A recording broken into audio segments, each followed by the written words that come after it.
2024 के चुनाव में भाजपा कोई भी कोर कसर नहीं छोड़ना चाहती है। लोकसभा चुनाव में भाजपा जीत के लिए एड़ी चोटी का जोर लगा रही है।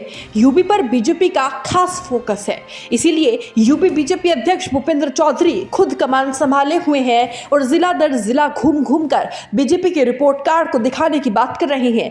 24 के लिए भाजपा उत्तर प्रदेश में कितनी तैयार है, उसका अंदाजा चौधरी के बयान से जरूर लगाया जा सकता है।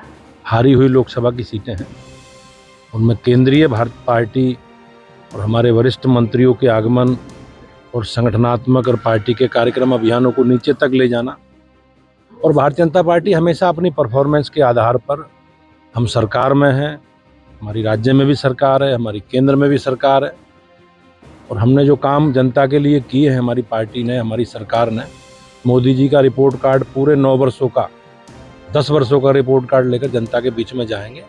जो जो काम हमने किए हैं उन सब कामों की चर्चा हमारे कार्यकर्ता जनता के बीच में कर रहे हैं। दरअसल लोकसभा चुनाव के लिए बीजेपी ने यूपी में मिशन 25 का प्लान तैयार किया है। बीजेपी ने यूपी की सभी 80 सीटों पर जीत दर्ज करने के लिए ये मेगा प्लान तैयार किया है।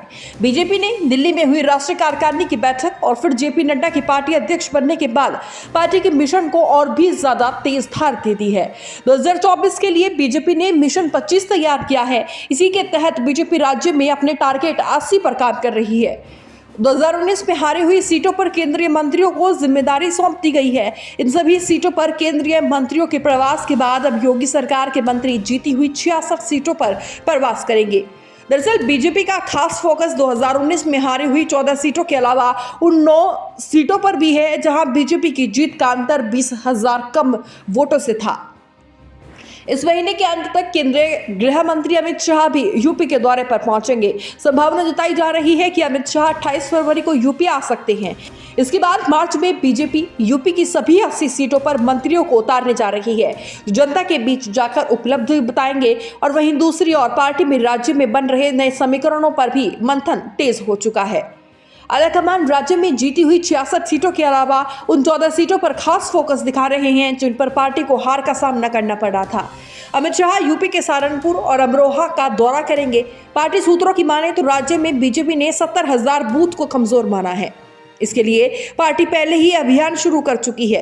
बता दें आपको कि 2019 में बीजेपी गठबंधन को राज्य में 16 सीटों पर हार का सामना करना पड़ा था, जबकि 9 सीटों पर गठबंधन की जीत का अंतर 20,000 से भी कम और 3 सीटों पर जीत का अंतर 10,000 से कम था। वही जिस तरीके से भाजपा उत्तर प्रदेश में जी तोड़ मेहनत कर रही है, उससे कहीं ऐसा न हो जाए कि विपक्ष की चिंता बढ़ जाए। Bureau report, news 80 desk.